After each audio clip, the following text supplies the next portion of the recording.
네, 시작할게요. 자, 그러면 여러분 3페이지 보시면 잠깐 수요와 공급에 대한 얘기가 있을 거예요. 그래서 기본적으로 여러분들이 앞에 우아양하는 수요 곡선이 이제 어떤 원리로 나중에 도출이 되는지에 대해서 설명을 드렸는데, 그렇게 도출된 수요 곡선 그리고 수요 함수에 대해서 좀 설명을 드리려고 합니다.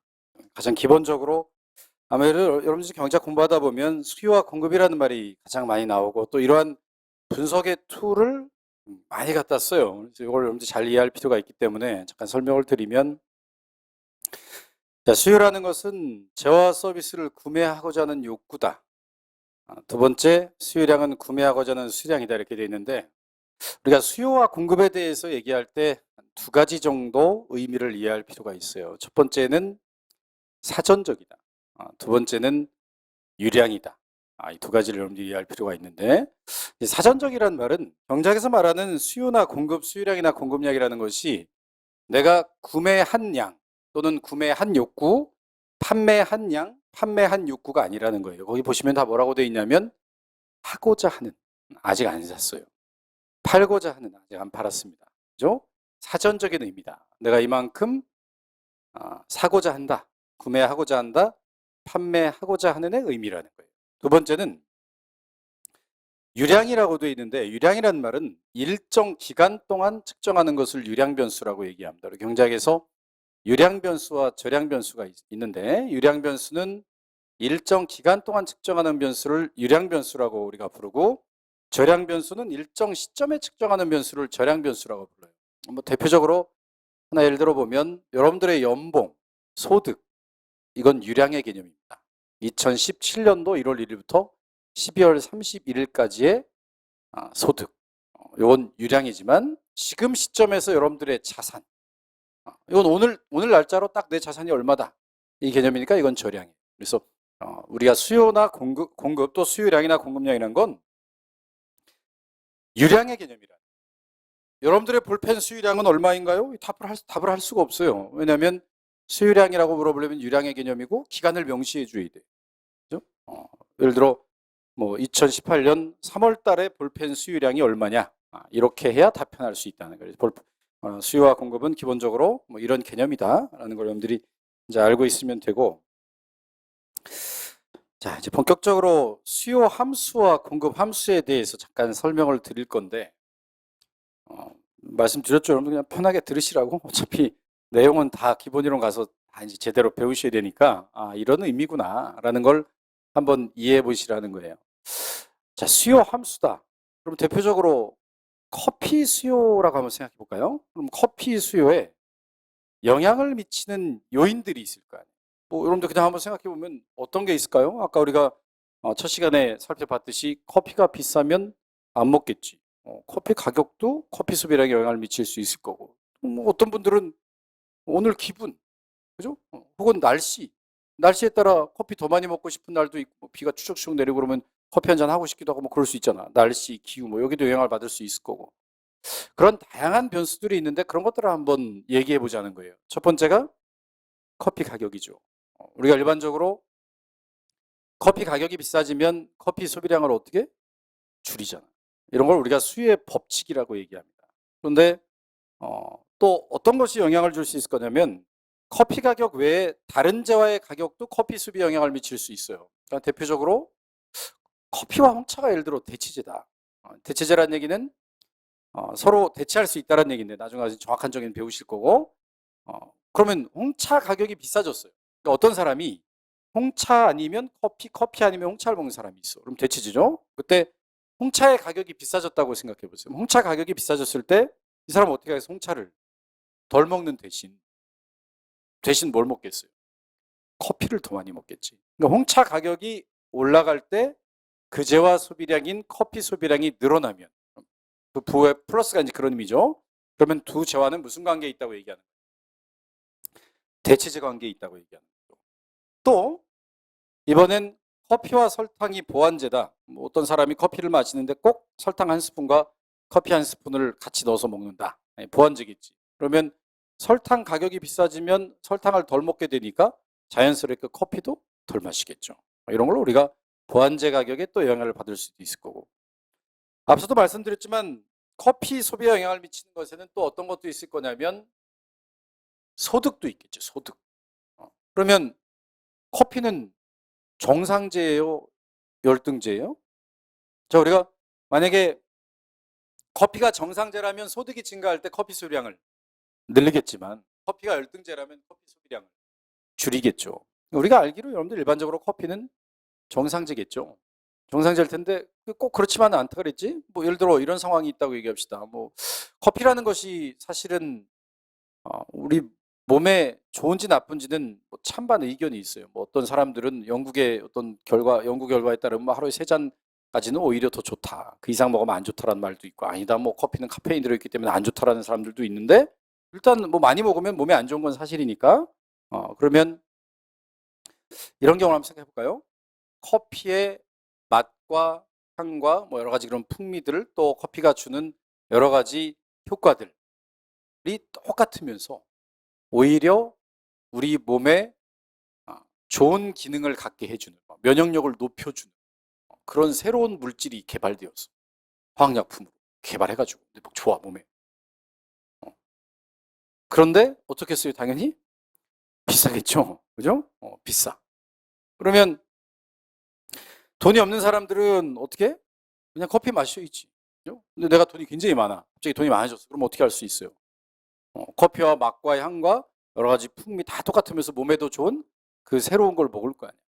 그럼 커피를 안 먹겠죠. 그럼 커피는 무슨 제화가 될 수도 있어요? 열등제가 될 수도 있는 거죠. 그러니까 중요한 건 커피가 열등제다 정상제다가 중요한 게 아니라 소득이 증가할 때 커피를 늘리면 정상제, 소득이 증가할 때 커피를 줄이면 열등제라고 얘기할 수 있다는 거죠. 그죠? 또 무엇도 영향을 미칠까요? 인구. 인구.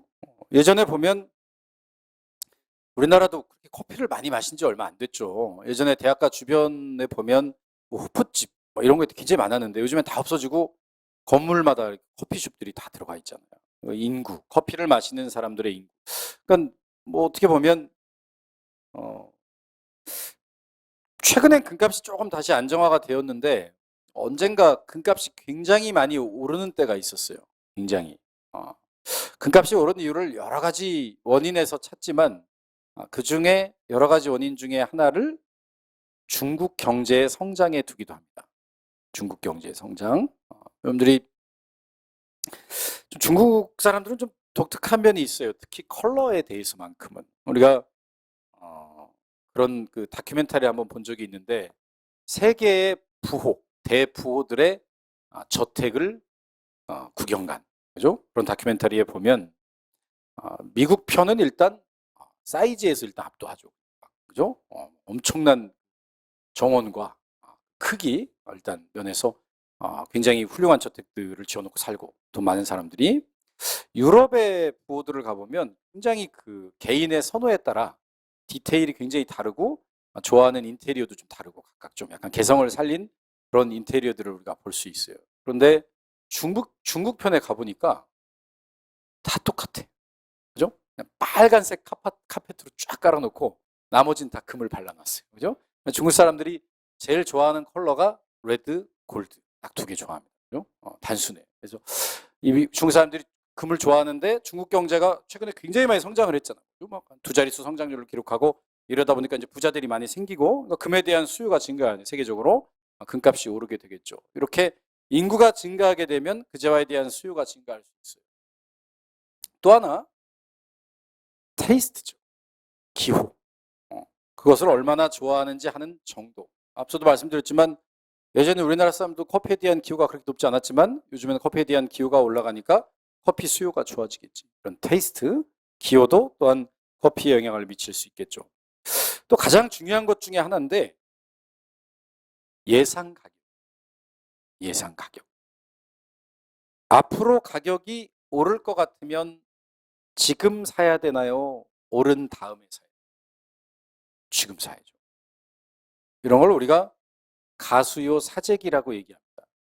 그런 경험 있는지 모르겠는데 예를 들어 8시 뉴스를 보는데 다음 달부터 뭐 라면 가격이 뭐 5% 오릅니다. 오를 예정이다. 라는 뉴스를 보면 학교 갔다 오면 베란다에 막 라면이 몇 박스씩 쌓여 있고 이런 게 다 사재기, 가수요라는 거죠. 그죠? 지금 당장 쓰지 않지만 가격이 오를 걸 예상해서 미리 쓰는 거. 남자분들 같은 경우는 혹시 담배 이제 태우시는 분들은 몇 년 전에 그런 일이 있었죠? 우리나라에 어, 담배 가격을 인상했었잖아. 지금 저 503호에 계신 분이 인상했었는데 그때 이제 인상할 때 그 9월 달에 발표를 했어요. 내년 1월 1일부터 올리겠다고. 그러면 지금은 2,500원이지만 내년 1월 1일부터는 4,500원이 되니까 흡연자들이 다 뭐랬어 그때부터. 우리 정부에서 사재기를 방지하는 법을 만들고 또 편의점에서도 뭐 한 값씩밖에 안 팔았잖아요. 편의점을 한 20군데 돌면 그렇죠? 이렇게 두을 생겨서 사재기 해놨죠. 사재기. 네, 그런 경우도 앞으로 예상 가격이 상승할 게 예상되면 지금 사는 거죠. 이것이 기본적으로 수요인데 우리가 보면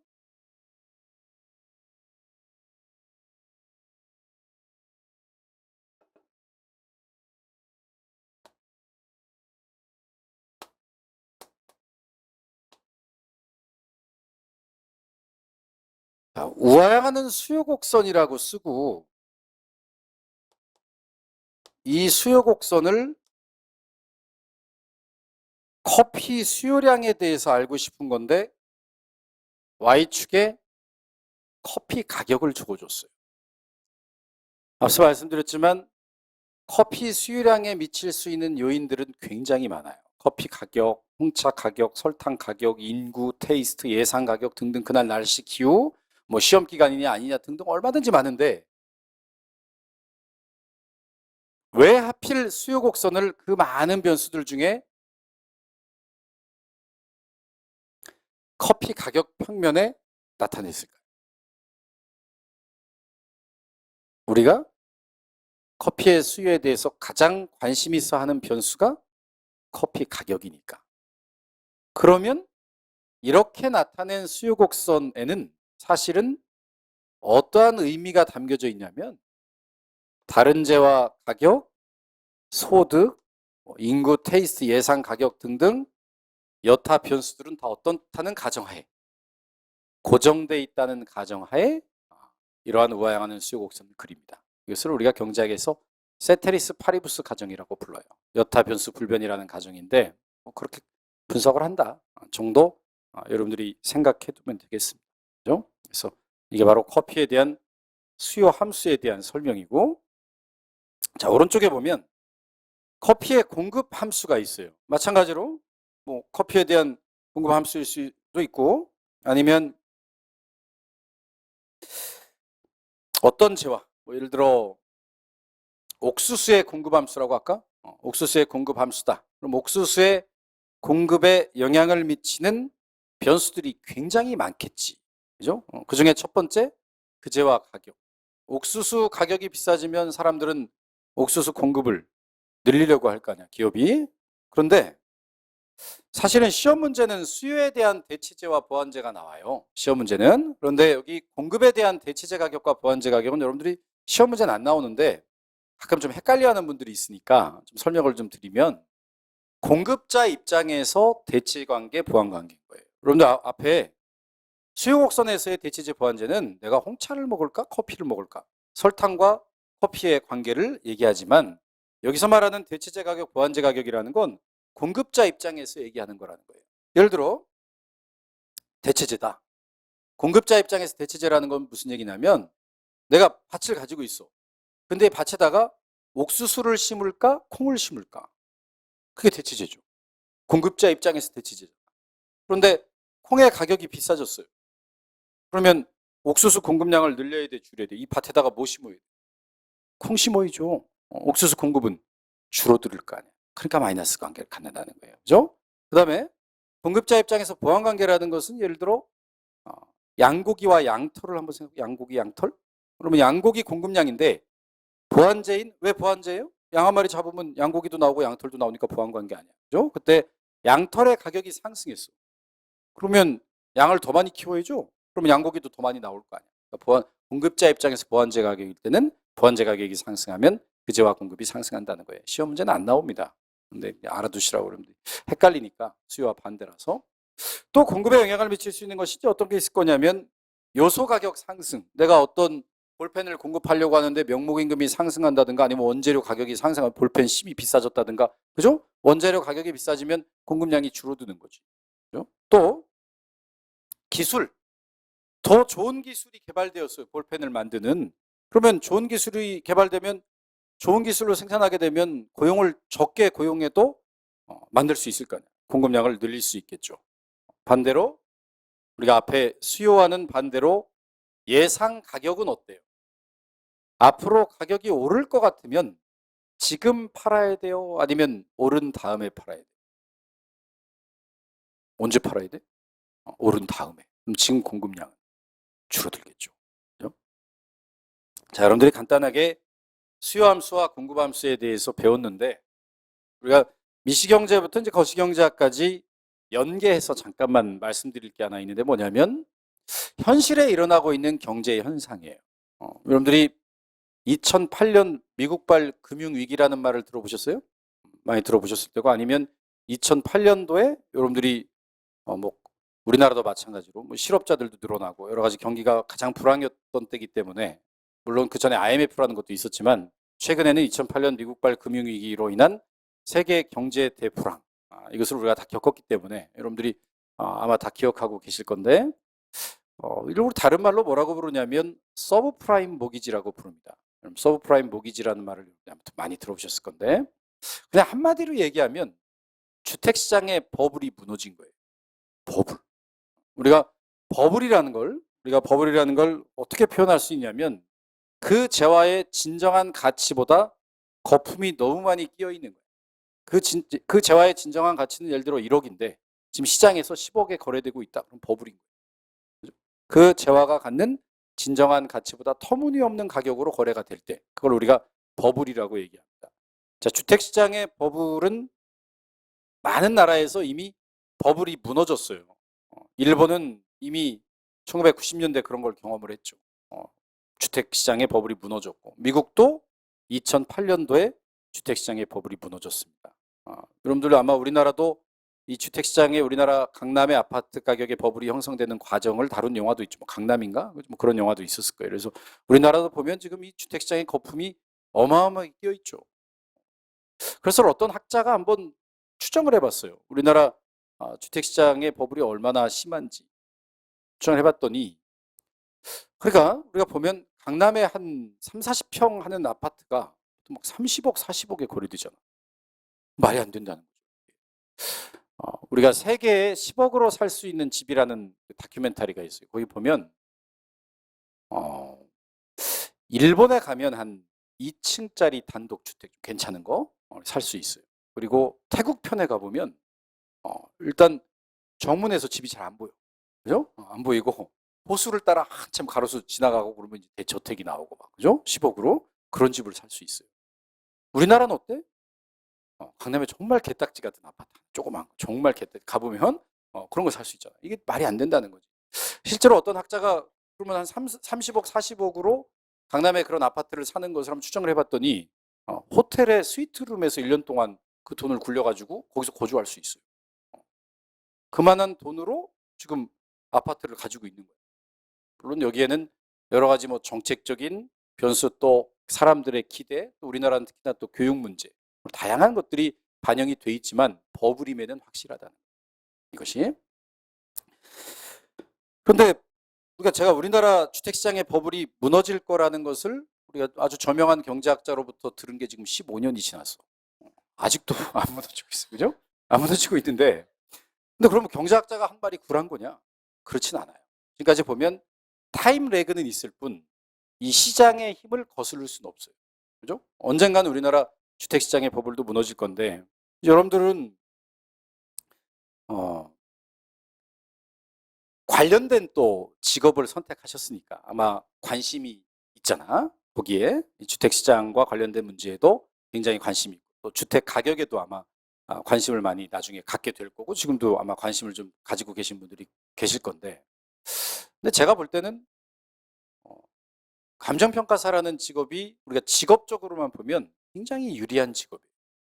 우리가 이제 가장 좀 안 좋은 직업이 뭐냐면 이제 거시경제 할 때 얘기하겠지만 이 플럭추에이션을 너무 타는 직업.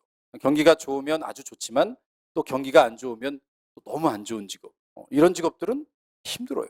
그죠? 좋을 땐 좋지만 또 안 좋을 땐 너무 힘드니까. 예를 들어 뭐 여의도에 있는 또 이 증권맨이라든가 이런 사람들은 또 굉장히 또 이 흐름을 많이 타니까. 그런데 여러분들이 굉장히 좋은 직업이라는 건 뭐냐면 경기가 호황이면 경기가 좋으니까 뭐 건물도 많이 짓고 또 거래도 많이 되고 이러니까 또 나름대로 평가할 일도 많고 또 일거리가 있어요.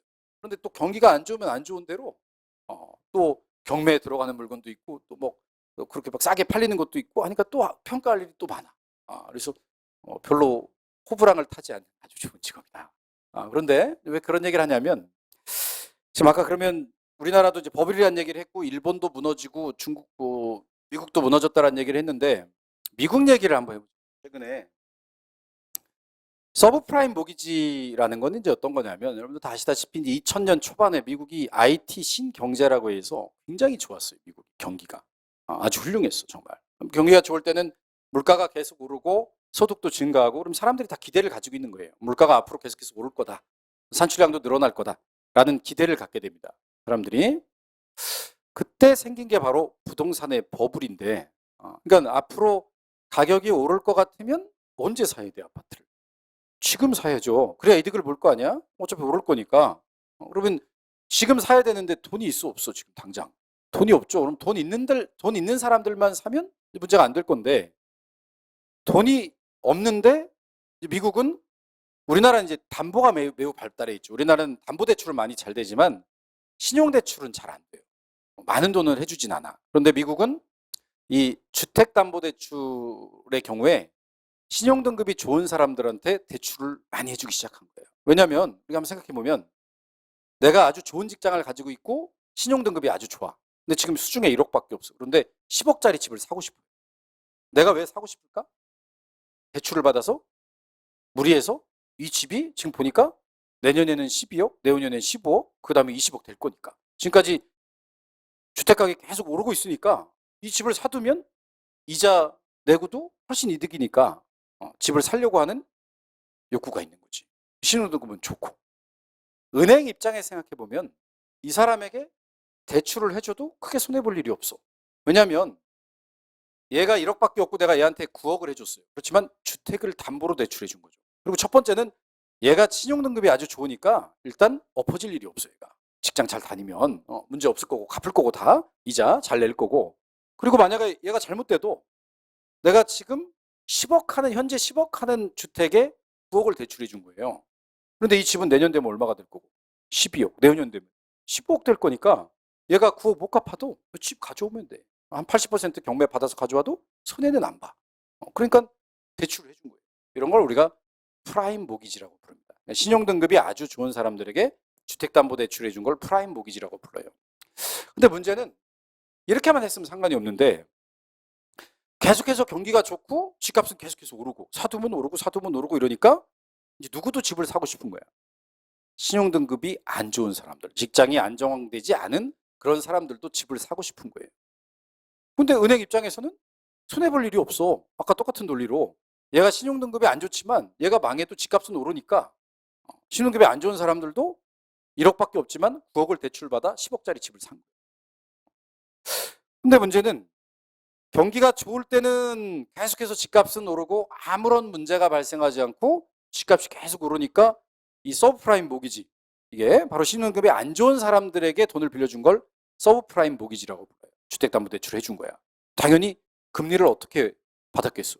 굉장히 높은 금리로 받았을 거야. 신용등급이 안 좋으니까. 이게 금리가 높다 보니까 상품성이 있죠.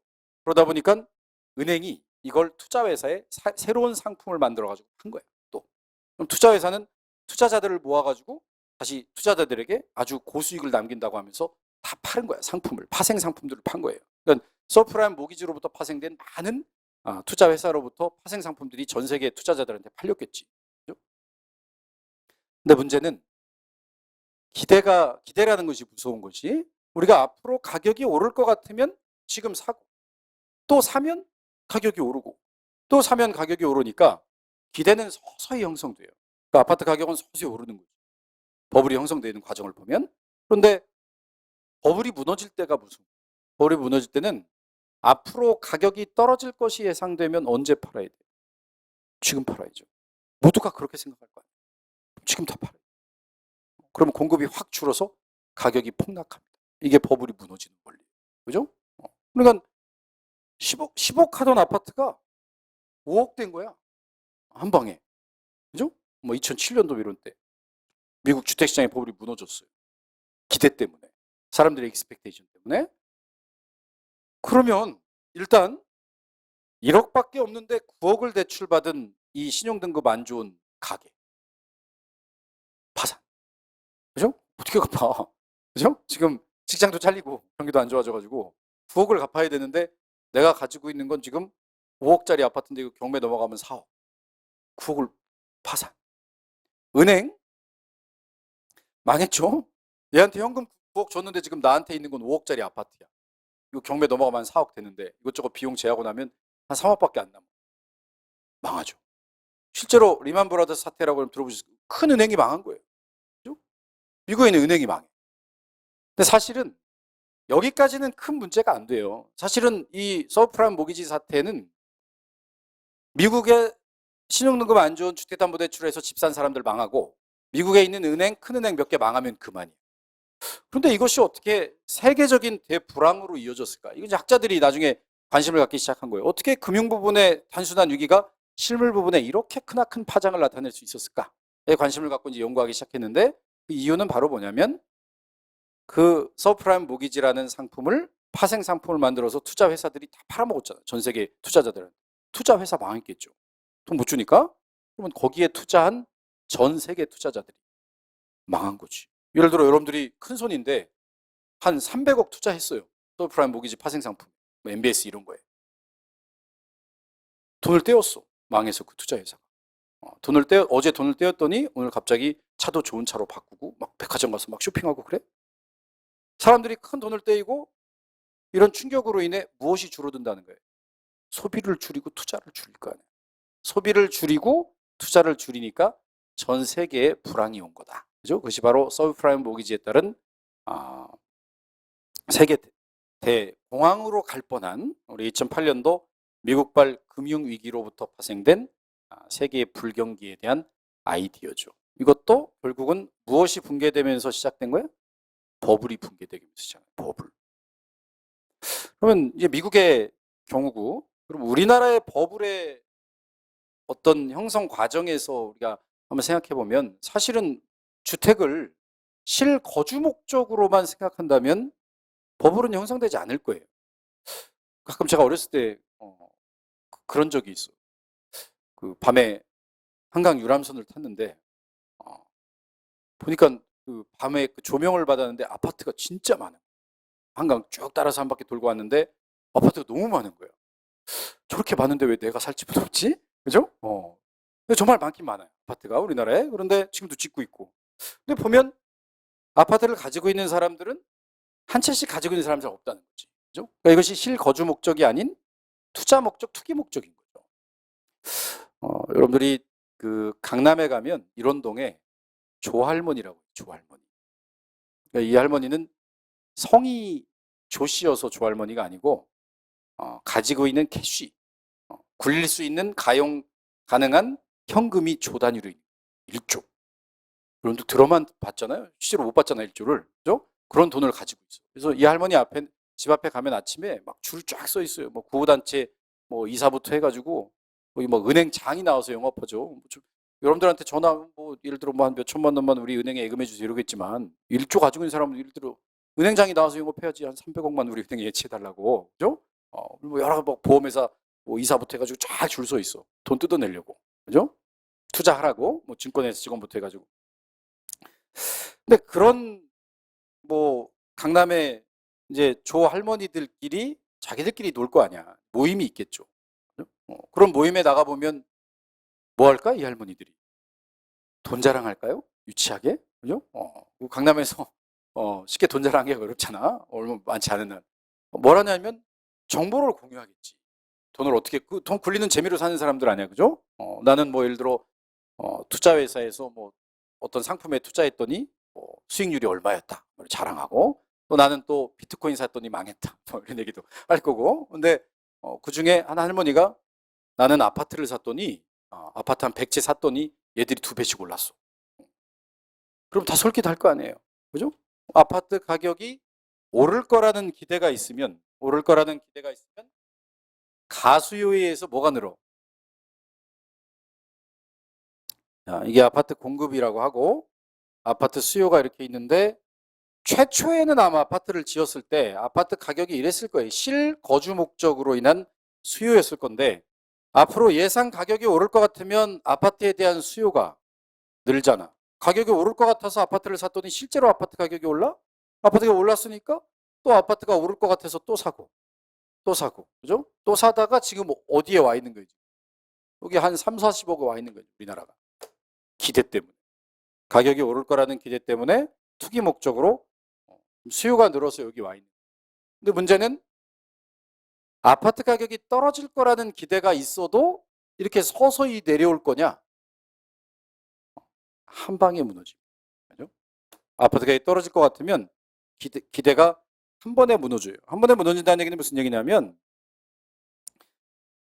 아파트 가격이 한 방에 폭락한다는 거예요. 그것이 바로 버블이 무너지는 원리입니다. 그죠? 버블이 무너지는 원리고 사실은 그런 조짐이 보였었어요. 그런 조짐이 보였었는데 이것을 뭐 여러 가지 우리나라는 이 정책적인 부분도 굉장히 중요해요. 정부의 정책 부분도 굉장히 중요한데 실제로 왜 그러면 이런 조짐이 보여졌다라고 볼 수 있냐면 이제 여러분들은 감정평가사지만 이 공인중개사 하시는 분들이 있어요. 공인중개사라는 건 기본적으로 수입원이 어디서 오는 거냐면 거래가 있는 거죠. 거래가 있을 때 중개 수수료를 통해서 수입을 얻는 직업인데 최근 한 5년 전부터 한 2년 전까지 한 3년 동안 이 공인중개사 하시는 분들이 많이 망했어요. 많이 망하고 실제로 또 지금도 유지가 되고 있는 분들 중에 보면 굉장히 힘들었다고 힘든 시기를 보냈다라고 많이 얘기를 합니다. 그러면 공인중개사가 돈이 안 되고 힘들다. 영업이 안 된다라는 말은 바꿔 얘기하면 거래가 이루어지지 않았다는 얘기잖아.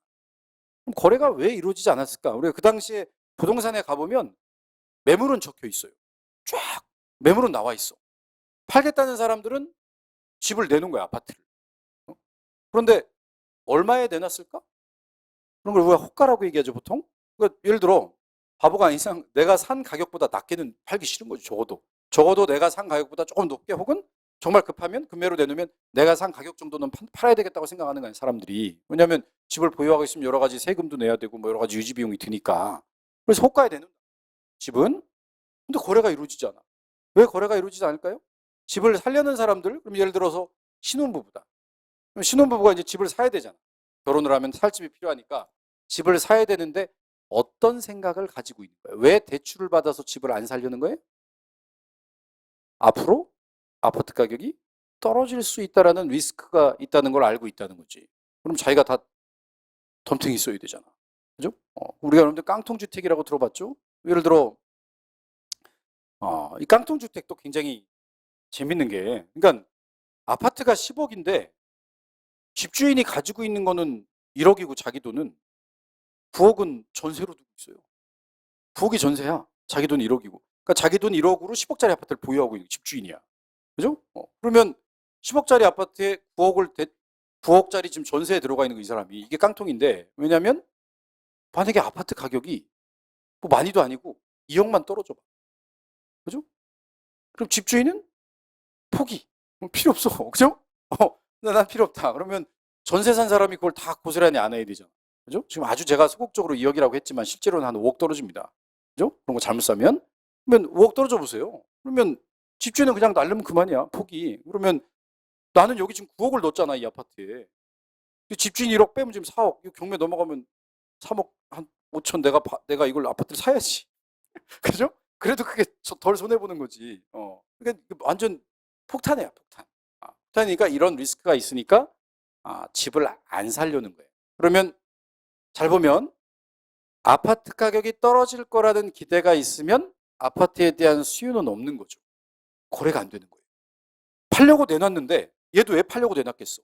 떨어질 것 같으니까 팔려고 내는 거예요. 근데 사겠다는 사람은 없잖아. 그럼 거래가 안 되지. 거래가 안 되니까 중개사가 힘든 거예요. 그죠? 그래서 요게 우리나라도 보면 부동산 버블이 무너질 거라는 조짐은 보이고 있습니다. 조짐은. 그리고 또 몇 가지 조짐이 있는데 이제 무너진 나라들 사례들을 비교해 보면 대부분 그 수도권 주변에 있는 이 상권부터 빠지기 시작해요. 상권, 아파트가 아니라. 보면 우리나라도 이 경기도 일대에 상권들이 많이 좀 빠지고 있어요. 빠지고 있고 이 기대입니다. 사실은 기대. 부동산의 버블이라는 건 내가 사면 오르더라라는 기대 때문에 지금 버티고 있는 거지. 그리고 정부의 정책 이것도 이제 한몫하는데 어떻게 될지 몰라요. 굉장히 정신없는 상황으로 갈 수도 있어요. 여러분들은 굉장히 좋은 거예요.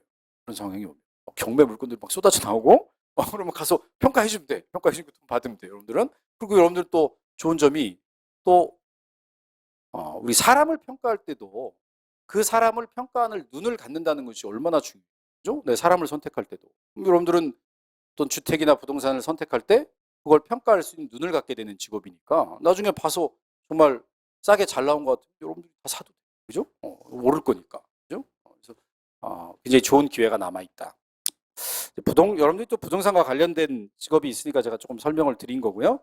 그러면 이제 수요와 공급은 이 정도로 하고 7페이지 보세요. 7페이지. 거기 보면 무차별곡선의 성질이라고 되어 있을 거예요. 무차별곡선의 성질이라고 되어 있는데 무엇에 대해서 우리가 설명하려고 하냐면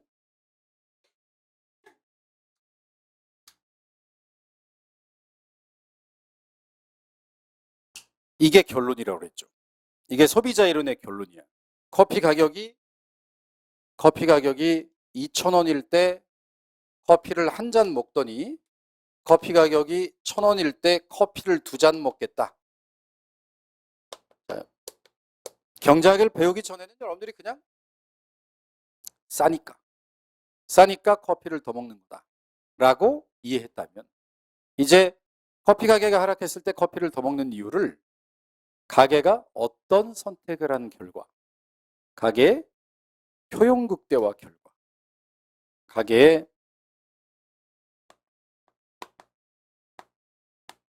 효용 극대화로 설명하겠다는 거예요. 저 원리를.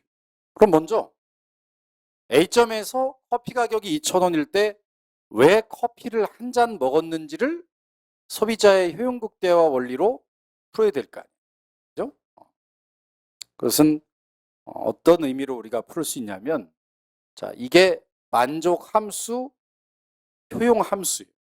x제가 커피, y제가 밥이라고 할 때 커피와 밥을 먹는데 커피도 굿이고 밥도 굿이죠. 재화. 무슨 뜻이냐면 커피를 소비하면 효용이 좋아져 나빠져? 효용이 좋아지고 밥도 먹으면 효용이 좋아져. 커피의 효용 함수라고 얘기합니다. 이걸. 그런데 우리가 원하는 건 가장 효용을 맥시마이즈하는 효용을 극대화하는 무엇을 찾고 싶은 거예요? 커피 소비량과 밥 소비량을 구하고 싶은 거지. 그죠? 여러분들 만약에 수학적으로만 놓고 보면 그냥 이 식만 딱 풀면 X스타는 얼마고 Y스타는 얼마예요? 무한대죠. 커피도 무한대, 밥도 무한대지. 경제학의 출발이 어디에 있다 그랬어? 자원의 희소성. 지금 여기에 무엇이 빠져있기 때문에 자원의 희소성이 빠져있기 때문에 커피도 무한대, 밥도 무한대 이 문제를 풀 필요가 없는 거지. 먹고 싶은 만큼 먹는 거죠. 그런데 어떤 제약 조건 하에서 이 문제를 풀어야 되냐면 서브젝트 소비자의 예산 제약. 그죠? 내가 커피를 마시고 싶어. 뭘 내야 돼? 커피 가격. 이걸 우리가 커피의 지출액이라고 부르죠. 밥을 먹고 싶어요? 뭘 지불해야 돼? 밥 가격. 밥의 지출액. 커피의 지출액과 밥의 지출액이 어떤 범위 내에 있어야 돼? 돈, 소득. 나의 소득 범위 내에 있어야 된다는 이러한 자원의 희소성 예산 제약하에서 이러한 예산 제약하에서 나의 효용을 가장 극대화하는 커피와 밥을 선택하고자 함이라는. 커피 가격과 밥 가격과 소득은 주어져 있을 때. 그러면 먼저 효용에 대해서 얘기해 줘야 돼요. 효용에 대해서 얘기해 줘야 되는데 간단하게만 설명드릴게요. 자, 우리가 무차별곡선이다라는 말은 무차별하다. 무엇이 무차별하다는 말이냐면 효용이 무차별하다는 뜻이에요. 효용이. 그래서 이걸 다른 말로 효용이 똑같다. 등효용곡선이라고 표현합니다. 등효용곡선. 그러면 효용이 똑같은 점들의 궤적을 연결한 선이라고 우리가 볼 수 있는데 보시면 이 점을 기준으로 내가 지금 이 점과 효용이 똑같은 점을 찾고 싶어요. A점과 내가 커피를 예를 들어 2잔, 밥을 2개 먹었을 때랑 효용이 똑같은 점을 찾고 싶어요. 여러분들 커피를 2잔, 밥 2개 먹으면 기분이 얼만큼 있을까요? 내 만족감이. 그 만족감과 동일한 점을 찾고 싶은데 일단 이 영역은 배제죠. 왜 배제지? 지금 이 구간은 커피도 더 먹고 밥도 더 먹는 구간이니까 지금 A점과 만족도가 똑같을 수 있어 없어? 없죠. 또 어떤 구간이 배제가 돼? 이 구간도 배제가 되지. 여기는 커피도 덜 먹고 밥도 덜 먹고 기분이 나빠지는 구간이고 여기는 기분이 좋아지는 구간이니까 여기는 무차별 곡선이 올 수가 없어요. 그러면 무차별 곡선은 어디에 와야 된다는 거예요? 여기에 이렇게 와야 돼요. 이것이 바로 무차별 곡선이 우하향한다는 뜻이에요. 예를 들어서 효용이 지금 100이다. 지금 내 만족감이 100만큼.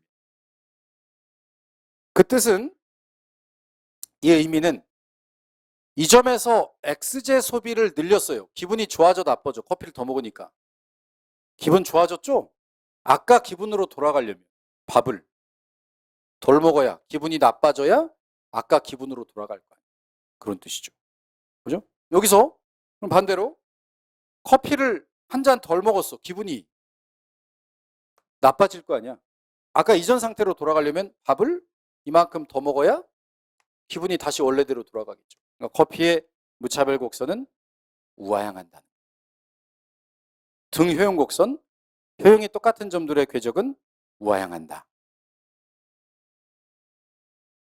그런데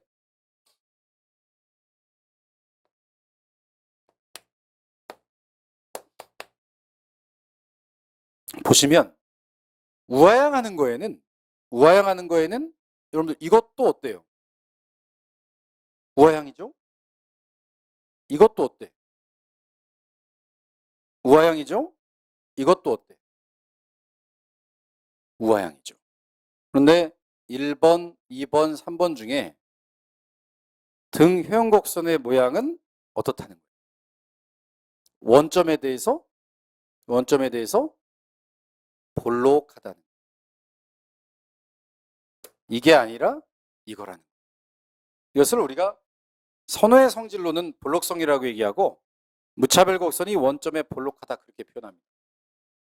무차별 곡선이 원점에 볼록하다는 것의 의미를 여러분들 한번 생각해 볼 필요가 있는데 무차별 곡선이 원점에 볼록하다는 무엇을 의미하냐면 무차별 곡선이 원점에 볼록하다는 것은 사람들이 극단적인 소비 묶음보다는 평균적인 소비 묶음을 선호한다는 뜻이에요. 예를 들면 아까 잠깐 서베이에 대해서 얘기했는데 실제로 이런 서베이도 경제학자들이 해봤어요. 어떤 서베이냐면 여기 아들, 여기 딸. 아들만 둘 있는 집, 딸만 둘 있는 집. 또 아들 하나, 딸 하나 이렇게 가지고 있는 애 가서 만족도를 조사한 거예요. 그랬더니 아들만 둘 있는 집의 만족도하고 딸만 둘 있는 집의 엄마 아빠의 만족도가 똑같아요. 그런데 아들 하나, 딸 하나 있는 집에 갔더니 만족도가 높아요. 똑같이 두 재화를 소비하고 있는데 이렇게 얘기하면 여러분들 굉장히 어색할 수 있는데 아들, 딸을 재화라고 얘기하니까 그죠? 근데 실제로 지금 이러한 표현들 이러한 분석 방법은 제가 얘기하는 게 아니라 가끔 불편하다는 하는 수험생들도 있었어요. 예전에 다른 시험에 1992년에 노벨 경제학상을 수상한 게리 베커, 천재적인 경제학자 게리 베커가 보통 우리가 그냥 하는 말로 농담처럼 하는 말로 어떤 표현을 써? 우리가 뭐 정치인들끼리 그렇고 뭐 조폭들끼리도 그렇고 가족은 건드리지 말자 이런 얘기를 하는데 가족을 건드린 거예요. 아까 얘기한 경제학적인 분석 방법 툴에 가족의 경제학이라고 해서 가정의 문제를 다루기 시작한 거예요. 게리 베커가. 그리고 노벨 경제학상까지 수상했어요. 그러니까 당시만 하더라도 많은 경제학자들이 실제로 불편해하는 경제학자들이 많았다 그래요. 그런 문제에 대해서. 예를 들어서 아들은 정상제이냐 열등제이냐. 그죠? 그러면 아들을 만약에 정상제라면 소득 탄력성은 얼마냐? 그죠? 소득이 1% 증가할 때 아들은 몇 퍼센트 증가할 거냐? 뭐 등등. 이런 방법으로 우리가 분석하는 걸 얘기하는데 뭐 그런 취지에서 봤을 때 그러면 아들만 둘 있는 집하고 딸만 둘 있는 집에 갔더니 효용이 똑같아. 그럼 무차별 곡선이 여기를 지나고 여기를 지나가야 되잖아. 그런데 문제는 아들 하나 둘 하나 똑같이 두 재화인데 아들 하나 둘 하나로 소비하는 사람들은 아들은 듬직하고 딸은 애교가 많고 막 이러니까 만족도가 훨씬 높아. 두 재화를 동시에 소비하니까. 그러면 이 점보다 이 점이 만족도가 높으려면, 그죠? 만족도가 높으려면 무차별 곡선이 이렇게 생기면 안 되겠죠. 또 이렇게 생기면 만족도가 더 낮은 점이 되잖아. 많이 소비해야 만족도가 높으니까. 그러면 무차별 곡선의 모양이 어떻게 생겨야? 이렇게 원점에 볼록해야 이때 효용보다는 이때 효용이 더 높을 거 아니에요. 원점에 볼록하다라는 것은 사람들이 극단적인 소비 묶음보다는 평균적인 소비 묶음을 더 선호하고 있더라라는 것의 의미입니다. 예, 바로 무차별 곡선이 원점에 볼록한 것에 대한 의미예요. 당연히 무차별 곡선이 원점에서 멀어질수록 XJ, YJ 소비량이 늘어날 거니까 효용은 어떻게 되겠어요? 아들 하나, 딸 하나보다 아들 둘, 딸 둘이 더 효용이 높을 거 아니야. 그죠? 다 재화인 경우에 오른쪽 위로 갈수록 효용이 높아지겠죠. 그런데 여기 보시면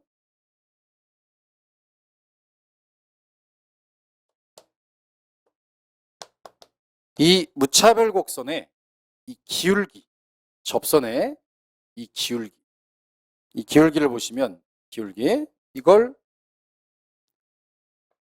xj 하나 더 얻기 위해서 사실은 포기한 yj 양으로 표시할 수 있죠. 이 무차별 곡선의 기울기를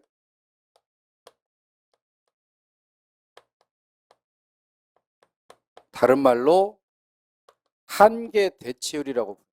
x와 y 간의 한계 대치율이라고 부르고 그 값의 의미는 마이너스 델타 x분의 델타 y가 돼요. 즉 xj 증가시킬 때 포기해야 되는 yj 양으로 표시합니다. 바로 무차별 곡선의 기울기를 한계 대치율이라고 부릅니다.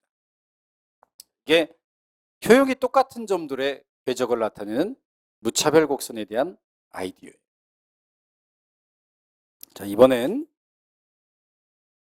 어디로 가시냐면 아주 디테일하고 자세한 것들은 우리가 기본 강의 가서 여러분들이 또 다룰 거니까 큰 틀에서만 보시면 돼요.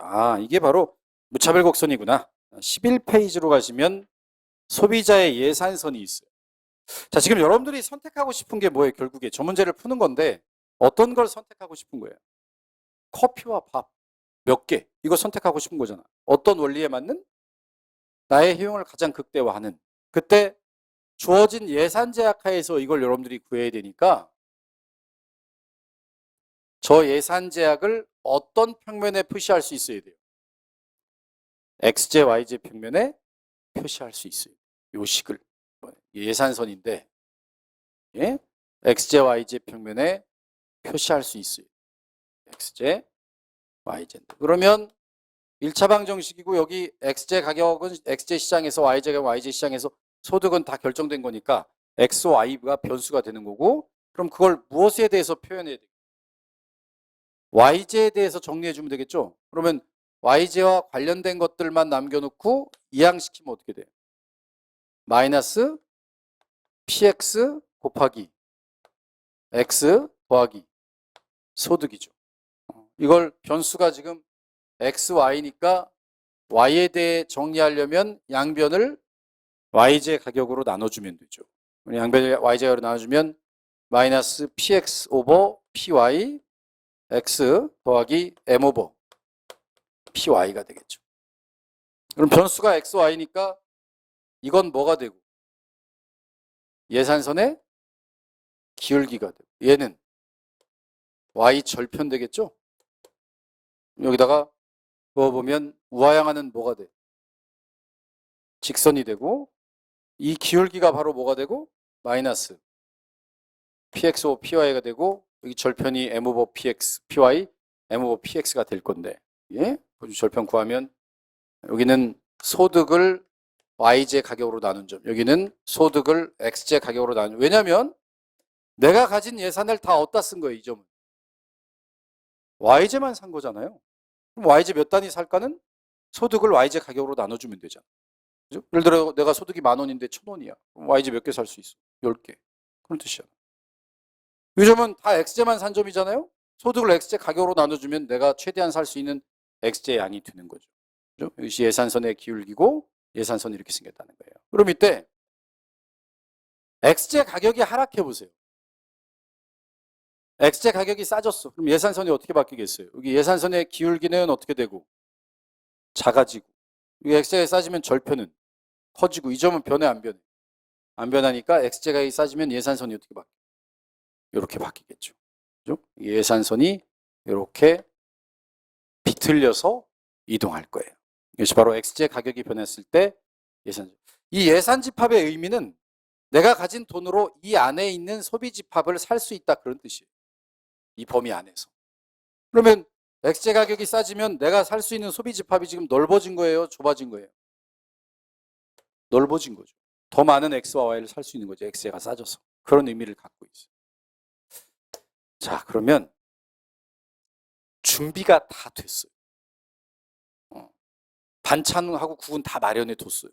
뭐만 하면 되냐면 상만 차리면. 여러분들이 하고 싶은 게 뭐야? 소비자의 효용 극대화. 주어진 예산선 구해뒀죠? 아까 무차별 곡선의 모양 구해뒀잖아. 그럼 어떻게 하면 돼? 주어진 예산 제약하에서 나의 효용을 가장 크게 만드는 X와 Y의 조합만 찾으면 되죠. 그러면 13페이지로 오셔가지고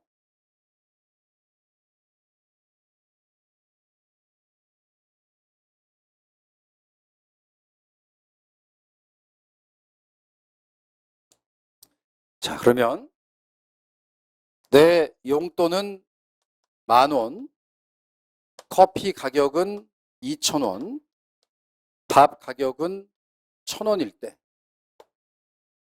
나의 주어진 예산선이 있겠죠. 내가 살 수 있는 X와 Y의 조합이 나오겠지. 그죠? 어떻게 나오겠어요? 이렇게 나올 거 아니에요. 여기가 몇 개씩이겠어요? 여러분들 구해보면 PX 오버 PY는 얼마고? 마이너스 2고. 여긴 몇 개?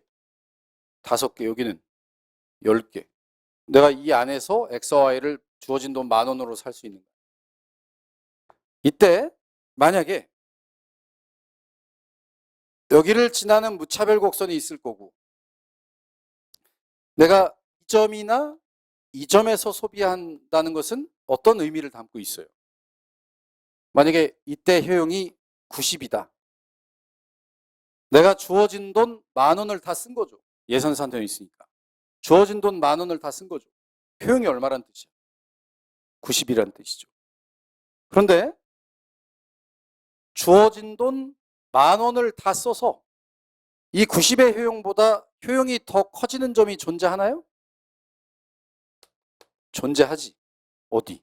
이 점에서 소비하면. 즉 커피를 2잔, 밥을 2개 이렇게 소비하면 아까 A점, B점보다 효용이 더 어떻게 돼? 높아지면서 똑같은 돈 10,000원으로 더 높은 효용을 얻을 수 있죠. 그런데 2개보다 더 많이 소비하면 효용은 높아지겠지만 주어진 예산으로 그걸 살 수 있어 없어? 없죠. 바꿔 얘기하면 저 이점은 주어진 예산 하에서 이 주어진 예산 하에서 나의 만족을 가장 어떻게 한 점이에요? 가장 극대화한 점이죠. 이것을 소비자 효용 극대화점이라고 부른다는 거예요. 주어진 예산 제약 하에서 나의 만족이 가장 극대화된 점. 왜냐하면 더 만족을 더 크게 가져갈 수는 있지만 이 점은 좀 돈이 없잖아. 내 돈은 여기까지밖에 없으니까. 그죠? 이 점이 가장 큰 점이라는 거예요. 이것을 소비자의 효용 극대화점이라고 부릅니다. 저걸 그러면 이제 이걸 통해서 우리가 맨 처음에 했던 얘기로 돌아가 보면 커피, 밥, 커피 가격, 커피. 커피 가격이 2,000원이고 밥 가격이 1,000원일 때, 그죠? 커피 가격이 2,000원이고 밥 가격이 1,000원일 때. 최초의 예산선 하에서. 커피 가격이 얼마일 때? 2,000원일 때. 소비자의 효용을 가장 극대화하는 최적 소비점 A점을 찾았더니 커피를 한 잔 먹는 것이 가장 효용을 극대화했다. 그러면 이 점 여러분들 방금 무슨 점이라고 불렀어요? 소비자의 효용 극대화점. 이 점도 무슨 점인가요? 소비자의 효용 극대화점. 커피가 2,000원일 때 커피를 한 잔 먹는다는 것을 소비자의 효용 극대화로부터 도출했잖아. 소비자의 효용 극대화점이죠. 무엇만 하락시키면 돼 이제? 커피 가격만 1,000원으로 하락시켜 보면 되죠? 그럼 커피 가격이 하락했을 때 여러분들 아까 예산선 어떻게 바뀌었어요? X제 가격 하락하니까. 이게 X제 가격 하락했을 때 예산선이었죠 방금? 그러면 이 바뀐 예산선 하에서 효용을 가장 극대화하는 점은 무차별 곡선과 예산선이 접하는 B점이죠. 커피 가격이 1,000원으로 하락했더니 커피를 2잔 먹는다. 커피를 2잔 먹는 이 점도 무슨 점? 소비자의 효용 극대화점. 이 두 점을 연결했더니 커피의 수요 곡선이 어떻게 도출돼요? 우하향하게 도출되죠. 이것이 소비자 이론의 결론이라는 거예요. 그러니까 이 그림만 놓고 보면 똑같아. 여러분 그냥 해석해 보면 아 커피가 싸지면 싸니까 더 먹지? 라고 해석할 수 있지만 우리가 경제학에서는 주어진 예산 제약하에 자원의 희소성하에서 합리적 선택, 가장 효용을 극대화하는 선택을 선택했죠. 커피 가격이 1,000원으로 바뀌었을 때 주어진 예산 제약하에 가장 효용이 커지는 합리적인 선택, 효용 극대화하는 의사결정을 한 결과 커피 가격이 하락했을 때 커피 수요가 증가한다. 우하향하는 커피 수요 곡선을 도출하는 원리에 가계의 효용 극대화가 반영되어 있다는 거죠. 그래서 이것이 소비자 이론의 결론입니다. 일단 간단하게 소비자 이론의 결론을 한번 보여드렸어요. 보여드렸고 우리 잠시 쉬었다가 시장 수요 곡선에 대해서 이제 언급한 다음 우리 기업의 이론으로 넘어가도록 하겠습니다. 잠깐 쉬었다 할게요.